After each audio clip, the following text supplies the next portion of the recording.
પાદરાના ગંભીરા પુલની દુર્ઘટના બાદ આવી દુર્ઘટનાનું પુનરાવર્તન ન થાય તે માટે તીર્થક્ષેત્ર ચાંદોદમાં પ્રવેશવાના એકમાત્ર મુખ્ય માર્ગ પર બીએનઆઈ સ્કૂલ પાસેના ગાયકવાડી સમયના નાળાની તારીખ 4 ઓગસ્ટે લીધેલી સ્થળ મુલાકાતમાં નાયબ કાર્યપાલક ઇજનેરની કચેરી ડભોઈના તાંત્રિક અધિકારી અને તેમની ટીમને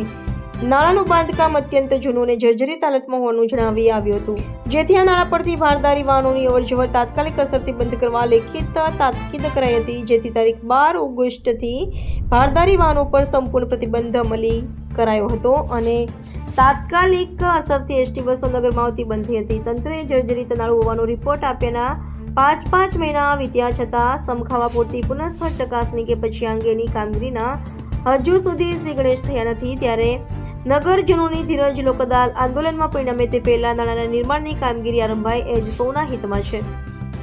જોકે ભારદારી વાહનોના આવન જાવનની પ્રતિબંધ છતાં રેતીના ડમ્પરો, લક્ઝરી બસો સહિતના ભારદારી વાહનોની આવન જાવનથી સતત 5 મહિના સુધી આ નાળું ધમધમતું રહ્યું છતાં કડકપણે અમલવારી કરાવવા બાબતે તાલુકા તંત્ર કે સ્થાનિક ગ્રામ પંચાયતે ગંભીરતા દાખવી નથી. ત્યારે શુક્રવારના રોજ સફાળા જાગેલા ચાંદોદ પંચાયતના સત્તાધીશોએ તાબડતોબ નગરમાં પ્રવેશવાના ગ્રામ પંચાયત કચેરી પાસેના મુખ્ય માર્ગ પર લોખંડના ગડર લગાવી ભારદારી વાહનો માટે પ્રવેશબંધી જાહેર કરી જૂના માંડવા માર્ગનો વૈકલ્પિક ઉપયોગ કરવાના બોર્ડ લગાવ્યા છે,